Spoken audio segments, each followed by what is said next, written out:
Konser zalında uzuşu 7. Tatar Manga Halkara Genç Başkarışlar Televizyon Dergisi'nin konkursantların sahneye şakırabız.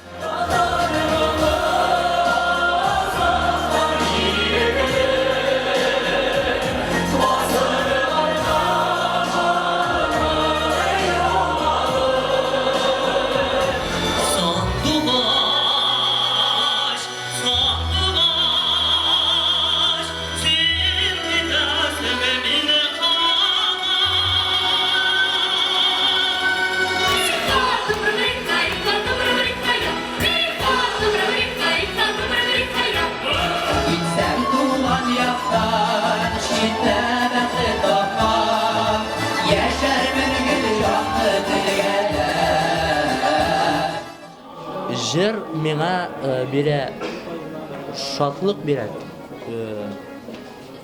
көңіл бушая татар жырын тыңласам. Мен рахмет әйтәсем килә оештыручыларга. Чөнки быелны шундый кызык итеп эшләгәннәр, мастер-классларга йөрдек барыбыз да.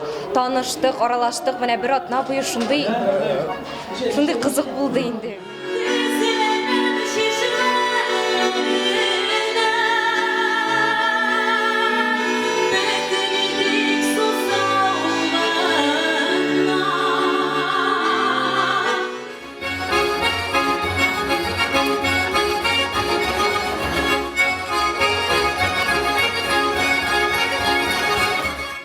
Buna bu jırlarda, buna bu konsertlerde ben gerçekten kübra götürüyorum.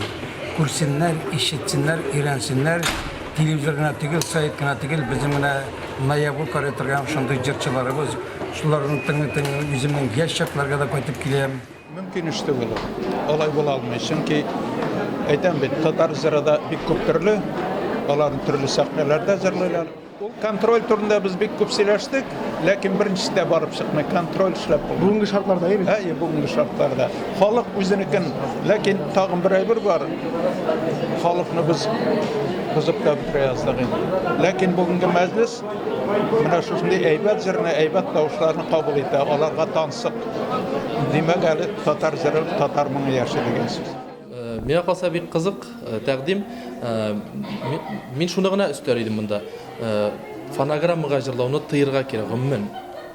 Халыкка теге сәхнәгә чыгып, авыз ачып басып тору ул миңа калса бу иң түбән дәрәҗәдәге мин сәнгать дип әйтә алмыйм. Совет zamanında şınlap da Hutsovet var idi. Onda körnekli kompozitorlar, körnekli şahıslar, jırçılar tınlap oturarlar idi. Onlar birisinde kesip toratmadılar. Kirisinçe onlarını körneklerin halkka çıkarıp, halkını terbiyelew üçün alıp bardılar.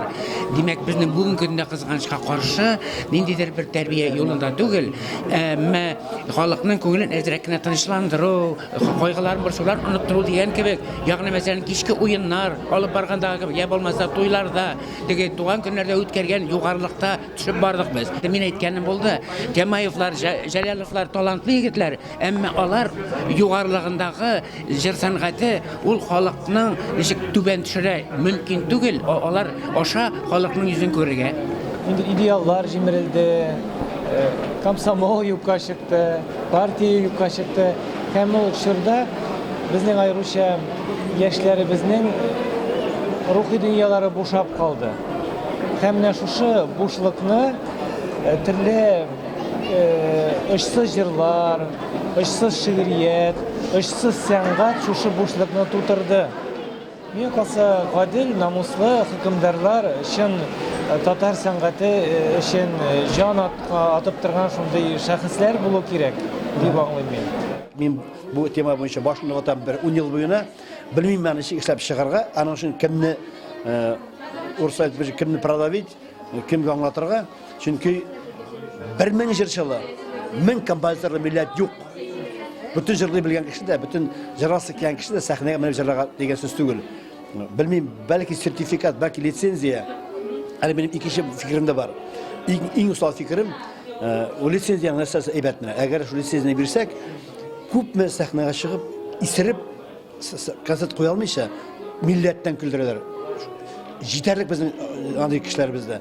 Şularını armit türbe oturtup bulmayı anın için. Şuna göre lisenziyasını alsan 1 yılga, 2 yılga, belki özünün kim ekenin ana Алла Тәгалә тарафынан нинди вазифа бирелгәнен белер иде.